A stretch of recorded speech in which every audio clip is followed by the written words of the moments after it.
And I sent them a voice note and I said, I feel like if I don't get my to-do list done, I will die. Mm. And it was such a crazy moment because I felt the sensation in my body of like kind of that if I don't keep everything going, something's going to fall apart.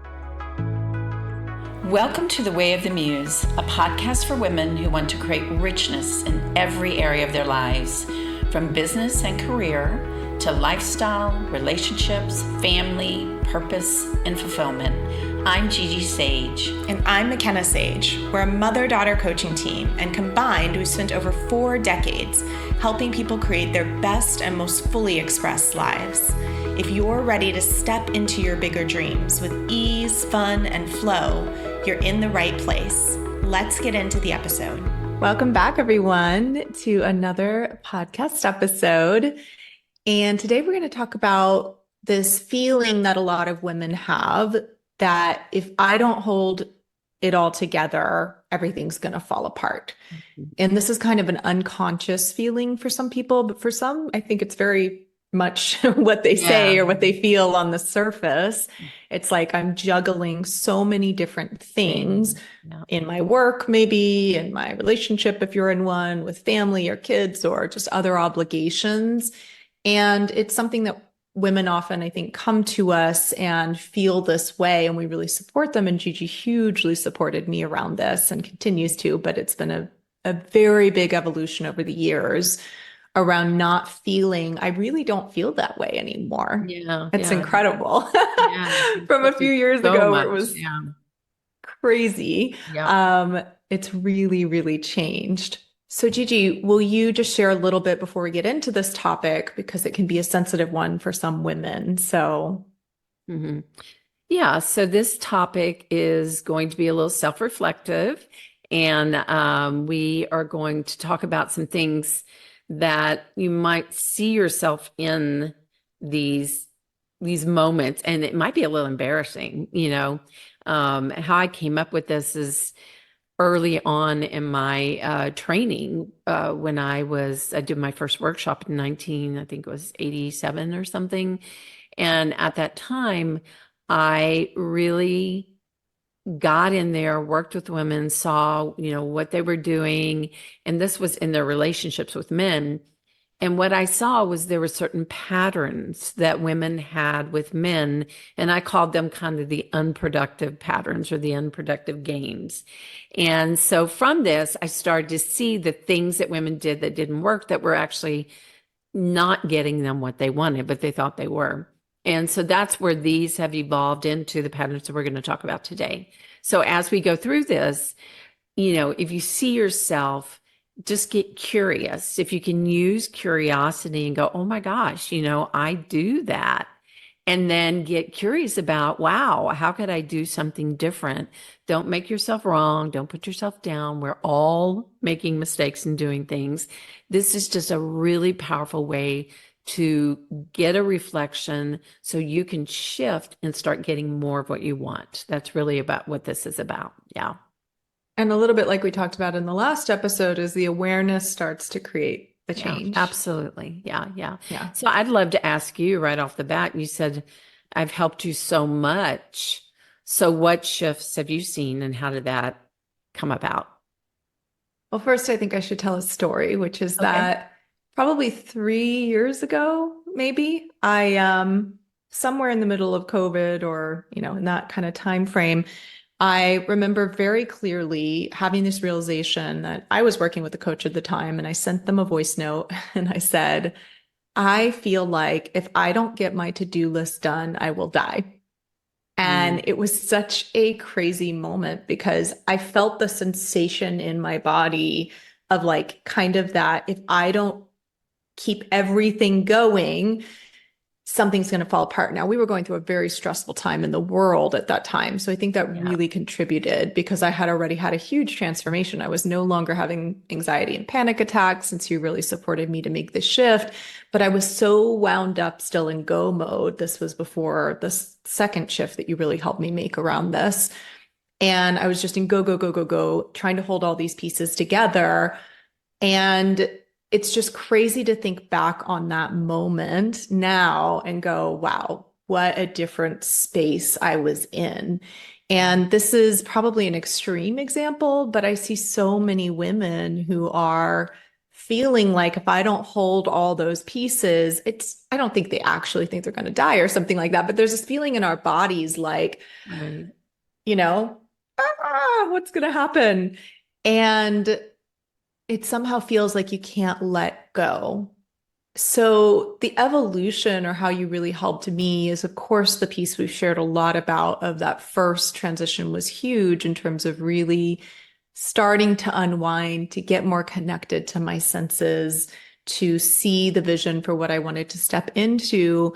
And then as I really did that, and I had this other moment of having those health issues show up a couple of years ago, you really helped me see that what my body was telling me at that time was that it was a pushing kind of energy. I remember very clearly. It was this push, push, push, push kind of energy.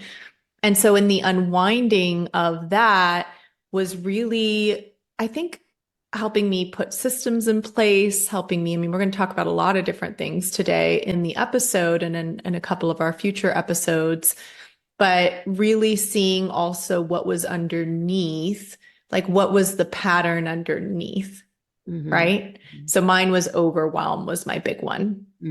So you talked about in your workshops that you would see these patterns with women.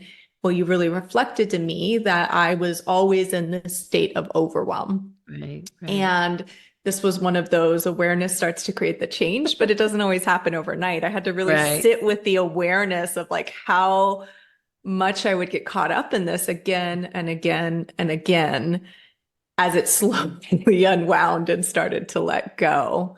So do you want to share like what's underneath the overwhelm there? So I think a key factor of that was when I shared with you, it was self-importance, basically, and you're like, oh my gosh, no, I'm not self-important. Me? Never.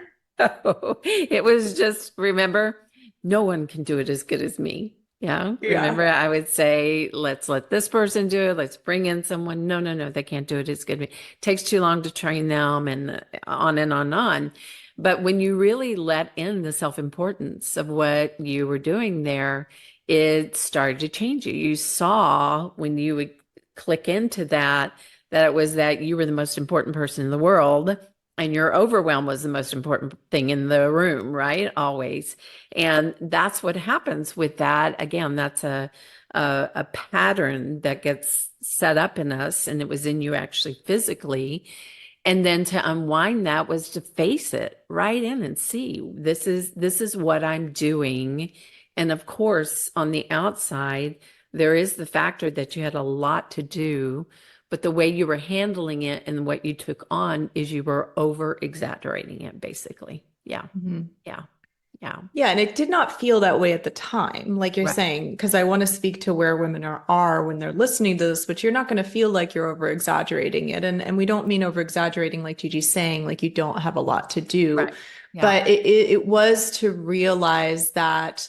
So just to back up a little bit to what we're talking about here in these patterns, we developed out, Gigi's been talking about some version of these for many, many years in her books and everything. And then we developed it out into something we call the pattern interrupt process, which is quite an extensive process. It goes into 12 different patterns. We're only going to touch on a couple of them today, but it's really about becoming aware. What is the conscious pattern? What is the one that you see and experience all the time? And what is we call it the gremlin underneath, because a gremlin is like a mischievous little sprite. If you know, you can Google it. There's cute pictures show up of these little gremlins, but that's kind of what it is. Like there's this gremlin underneath, which is this unconscious part. And when we make that unconscious part conscious, that's the beginning, I think, of the shift. And so that's what you did for me was you said, like self-importance, you're being self-important. Like so much of your coaching, I'm like, this is really hard to look at. But in that, what I really saw was that, like you're saying, I felt like I'm the only one that can do this, or I can do this better than everybody else, which is pretty self-important. And in some ways, at that moment in time, that might have been true to some degree. We didn't necessarily have the team or you have people trained or have systems in place, but it was also my own, just I had been taking it on for so long that I felt that way. And we see this a lot with women. They feel like I can't, like nobody else can do it, or nobody else wants to do it. I'm the only one that will, or I'm too busy. What else do you see like with women when they're in this kind of energy around the overwhelm and everything? I think those are some of the big ones. Yeah, I think that's pretty much it. Yeah. Yeah. So in that, when I saw the self-importance, it kind of gave me, like you're saying, that uncomfortable, a little bit embarrassing reflection. But every time it would come up, I would go, oh, wait. And the other thing is I started to disconnect overwhelm from having a lot to do. I realized, you really helped me realize that having a lot to do does not equal overwhelm. Overwhelm is actually an emotional state. It's a reaction. And I think that's a really important distinction. You always talk about, maybe you can share, like we can have a lot to do, but the way we approach it can be so different. Yeah, I mean, more and more, this is what with women, when I've worked with them in coaching, is that I can get up in the morning and go, oh my gosh, I have so much to do. It's my list and I'm overwhelmed, and I go into this kind of chaos, right? Instead of getting up and going, oh my gosh, I have a lot to do. How I'm going to navigate this today, and sit down and really look at it and start taking action.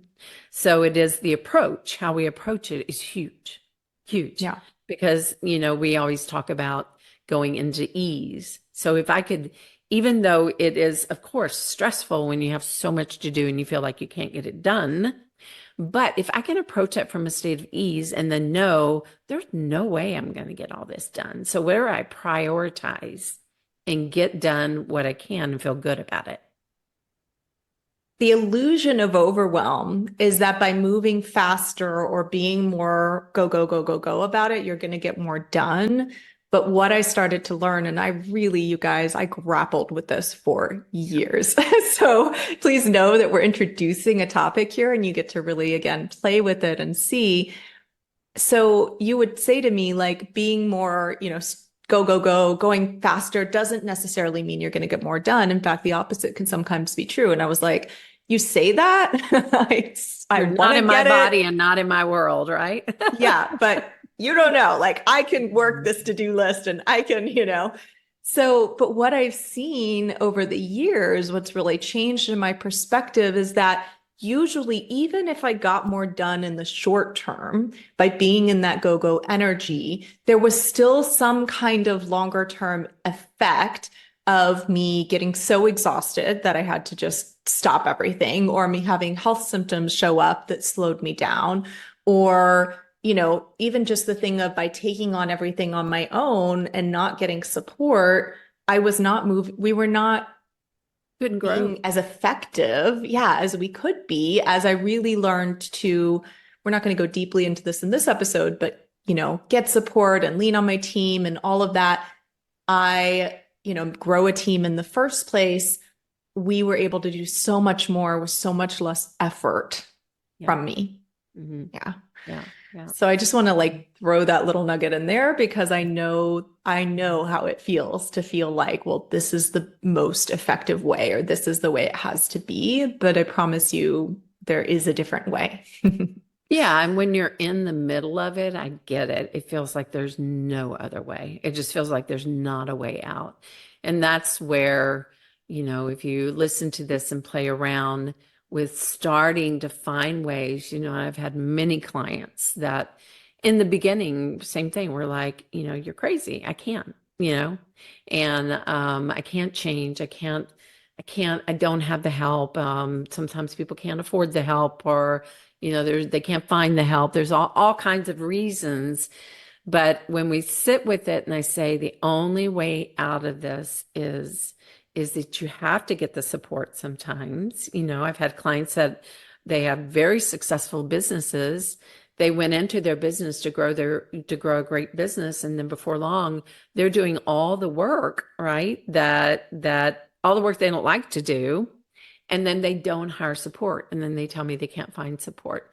So it's wanting to make this change and being willing to make it. I think is finally going that reflective moment of, oh my gosh, I am a little bit like taking this all on and not allowing for anything. Because with you, I finally said, we bring this person in and you start training them. And this is the way you start to get relief. And that was a transition as well, because you were like, oh no, I don't have time to train because I can do it better. It takes too much time to train. I said, no, no, no, no. You take the time and you train. So anyways, on and on, Yeah, I right? think we brought in a full-time VA, and at first I spent, I think, 4 hours a week with her. She was Mhm. full-time, but 4 hours a week on calls with her. Now I talk to her maybe half an hour a week, and she's just incredible, right? We have an amazing team, but she's been with us for years, and talk about, I can't do it better than her in so many areas Mhm. now. She's like whips these things out. She has different strengths than I do. But we're just such a great team because I slowed down enough to take the time to really, really, really train her. If I hadn't done that, and for us to find our way to work together, if I hadn't done that, then yeah, then of course we'd be in a very, very different place with that. So it is that slowing down to speed up that you always talk about. And there was something else I wanted to share about the overwhelm. I'm sure it'll come back to me. But the other, I think, pattern that we see a lot is overgiving. Mhm. Sometimes it's overwhelm and sometimes it's overgiving, or you might have a little of both going on if you're Yeah. listening. I see the overgiving come in a lot, well, with all kinds of women, really. Mhm. I think about it with a lot of moms in my life. It often shows up where we get into this pattern. I don't say we, I'm not a mom yet, but they get into this pattern of doing all the things for everyone else. It's kind of like they're doing all the things they were doing before they became a mom, and then they add being a mom on top of that and everything Right. and all And the it's a lot. expectations of, yeah, Yeah. what they think they should be doing. So what's the gremlin underneath over giving? That one becomes martyr, which is funny, because then it feels like, oh my gosh, I'm doing all this and, what about me kind of thing happens in there. And, again, it's these looking at these reflective things is not to make yourself wrong. It's to be very loving to yourself because this is just a way that you've been able to navigate what's going on there, right? It's just a reaction, like you said. But again, the awareness of knowing that, where are you showing up as a martyr by overgiving? Where are you really doing things that you don't want to do, maybe, or not setting up systems and asking for support in certain areas in such a way where people want to support you. Because when we get to that point where we feel like, oh, nobody's helping me, and then we go ask for help, then nobody wants to help, right? Because it is kind of this feeling of, oh, I feel wrong because I'm not helping. But if I get to a point and I go, listen, I feel really like it's too much, I'm giving too much, I'm going to shift and I would love my partner's support over here.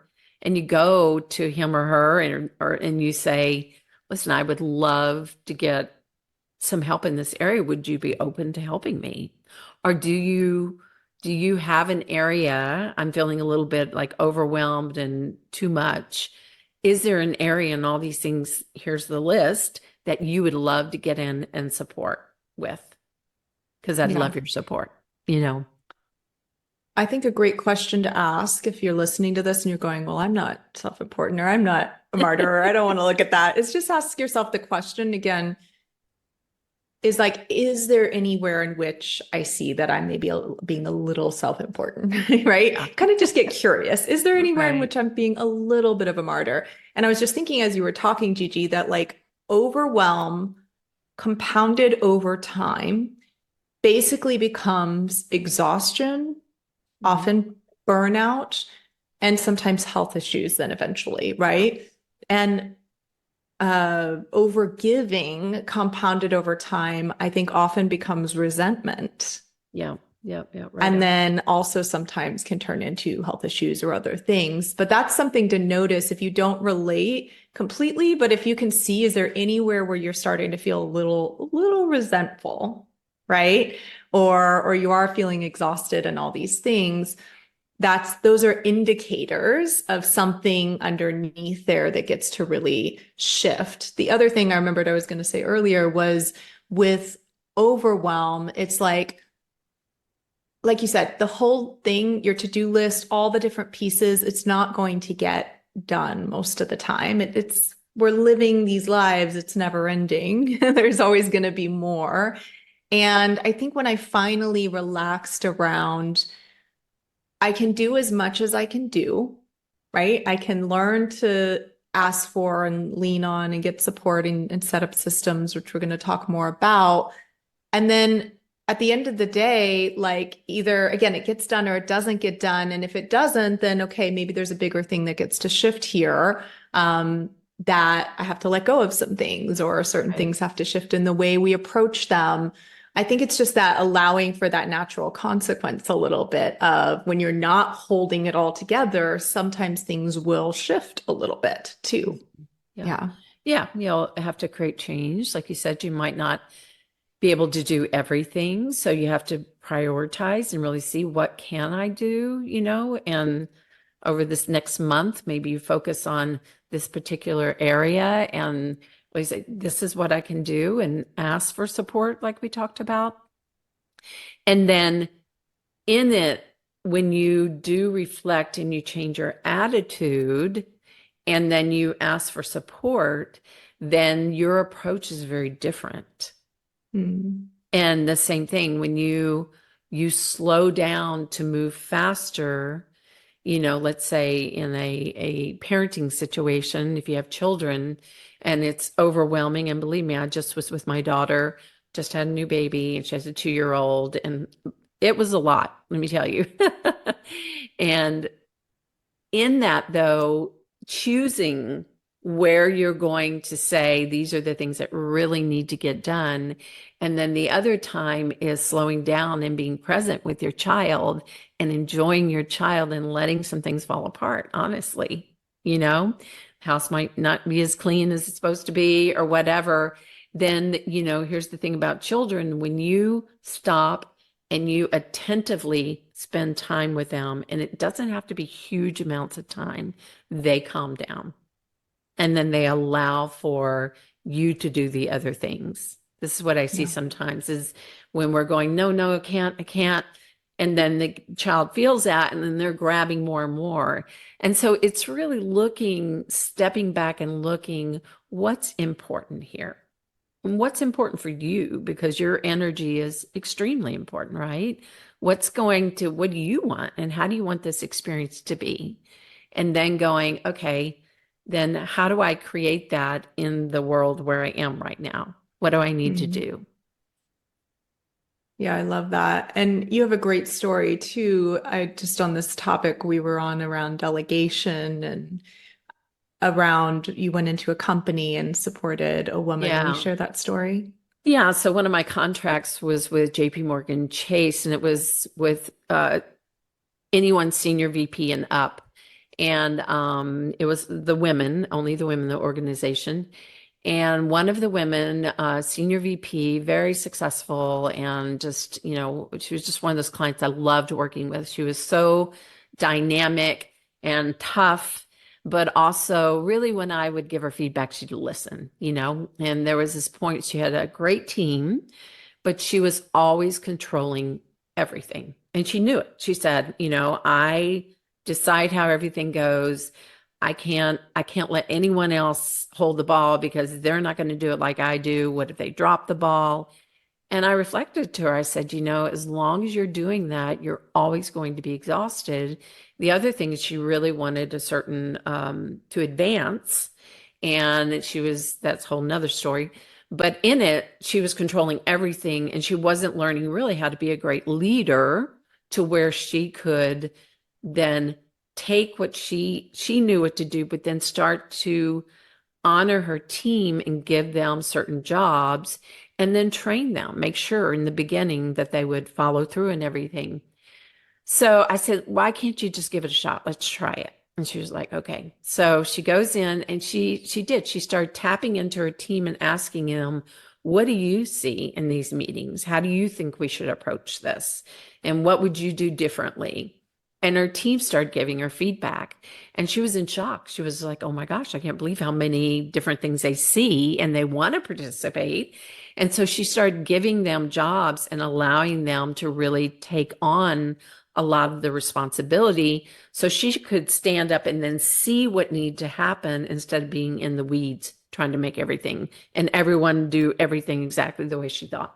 When she did that, she came back to me and was just like, wow, my experience of my work is so different and my team is so much happier.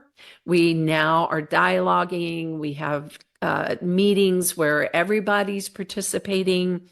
And then the other thing, it became very obvious quickly the people that weren't going to be part of the team. Yeah. They started, it became so obvious who wanted to be on the team and who didn't want to be on the team. And all of that came from her stopping trying to hold everything together. Yeah. And I've had that experience with so many of my clients and many of my clients that are very high-powered businesswomen that are very, very successful. And they got there because they were make it happen ladies, and they really, and I get that. But there comes a point where then you have to build the systems and rely on other people like you've done, and start to experience something different. What's that saying? If you want to go fast, go alone. If you want to go far, go together. Something like that. Nice. Yeah, it is. If we think about a great leader, we don't think about someone sitting at the top telling everybody what to do and micromanaging everything, right? We think about someone that knows how to empower other people to really bring out their brilliance. And then in that leader gets to have, like you're saying, they get to sit back more and really step into their zone of genius as well. So that's great if you have a team to really, like you're saying, ask them for what they see or for their intelligence. So you would just go to them, like if people are listening and they have a team either in their company or a team they're working with in their, job or something like that. How do people start to tap into the intelligence of the people on their team?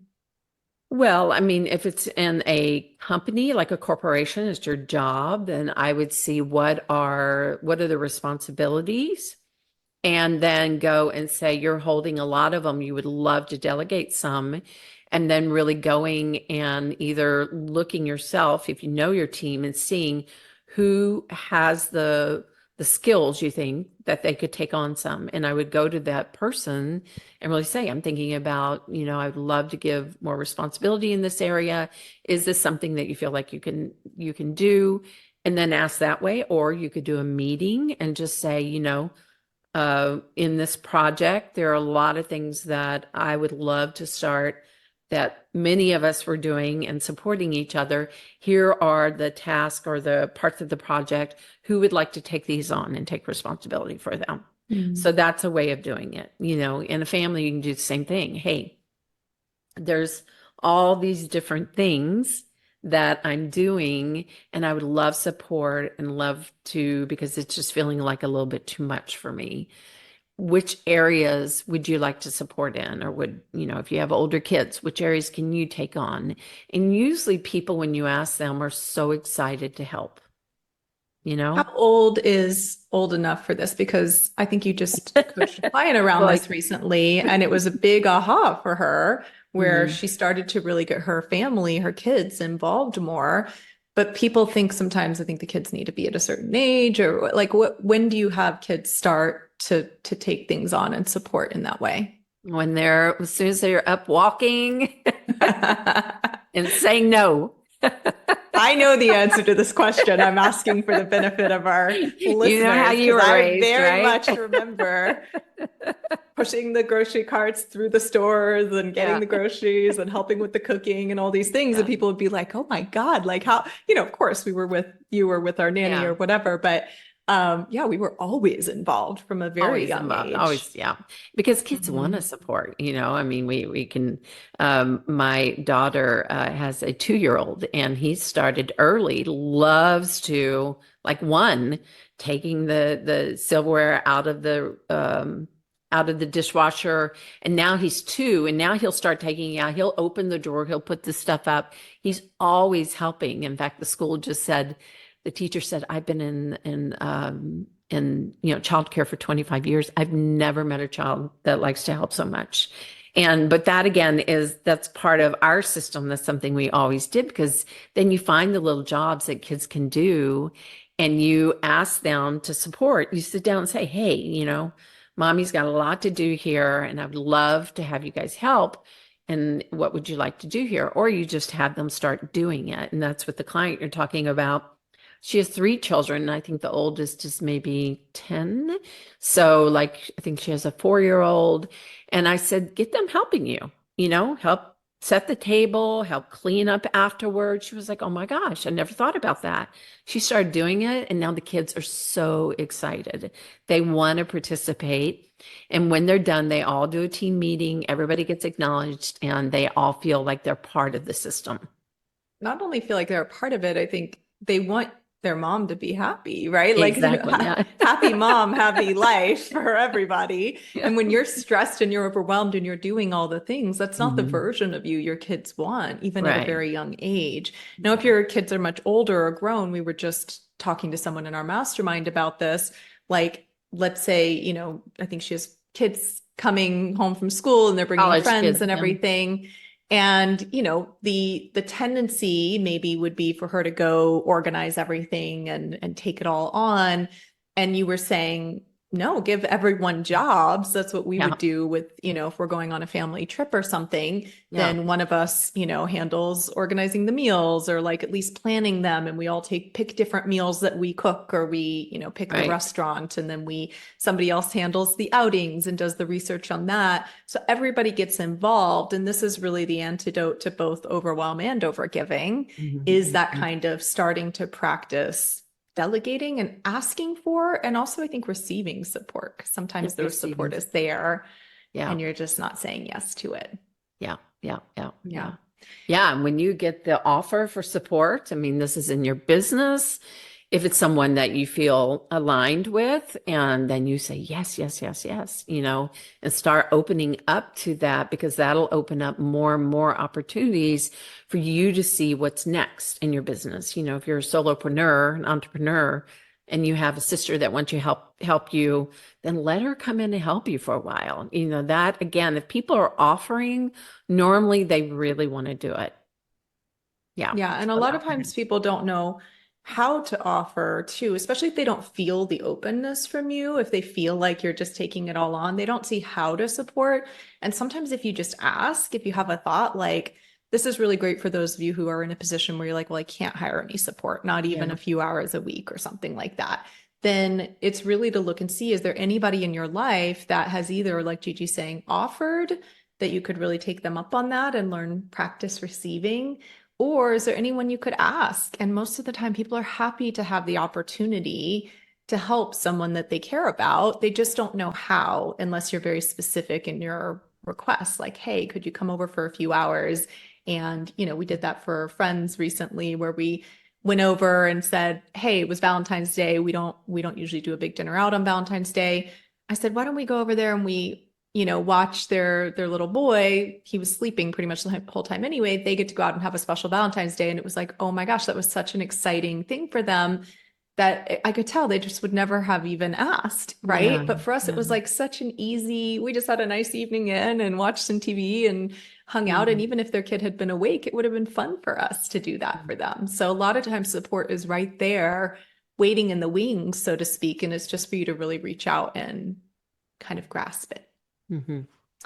Yeah. One last thing I wanted to touch on here is just going back to, we talked about getting your kids involved, but if you're in a partnership, if you're in a relationship and you feel like, I see this with women a lot, you're kind of the one, even if your partner supports or they support financially or whatever ways you guys have your dynamic set up, a lot of times there's this feeling with women like they're the ones holding all the pieces somehow, like they are keeping track of what needs to happen with the kids and what's going on with this or the household or whatever.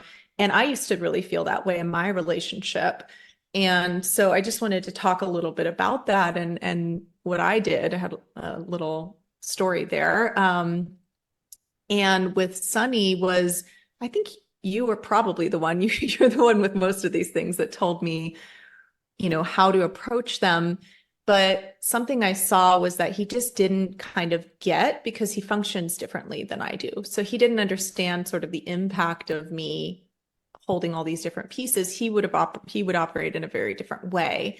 But I was able to go to him and say, listen, I feel overwhelmed, right? I feel like right now I'm keeping track of things that need to happen around the house and with the cars and with this and with that on top of, my work. We were both working. And I just really shared like, this is how that feels for me. Not in a way of making him wrong at all, but like, this is my experience. And I know you would approach things differently, but I'd really love these things to be done. And then I really, like you're saying with the delegation, I really asked him, is there an area that you could really take on here and you could take on the responsibility for?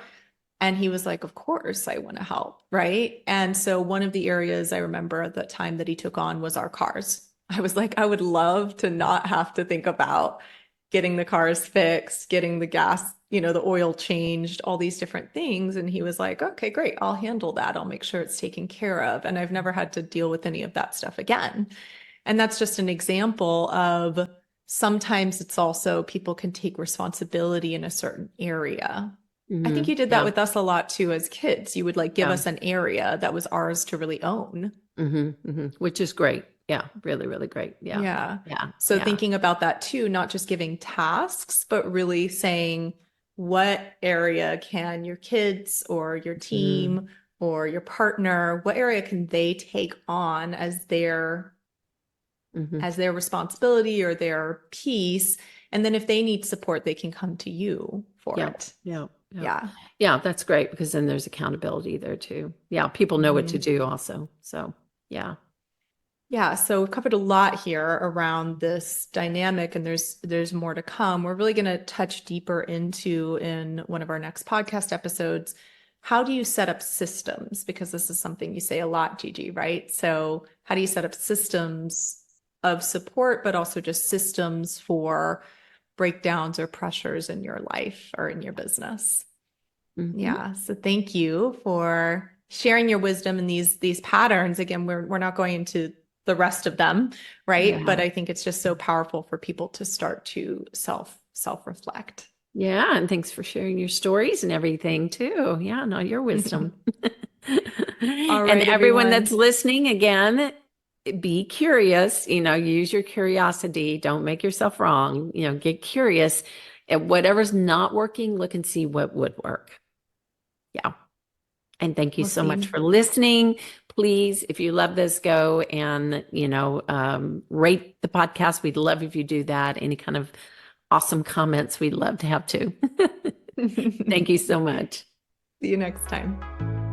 That's our episode for today, but let's not make it the end of our love story. Be sure to subscribe to the podcast and think of some women in your life you'd love to share it with. And if you want to learn more about our events and programs, visit wayofthemuse.com. See you next time.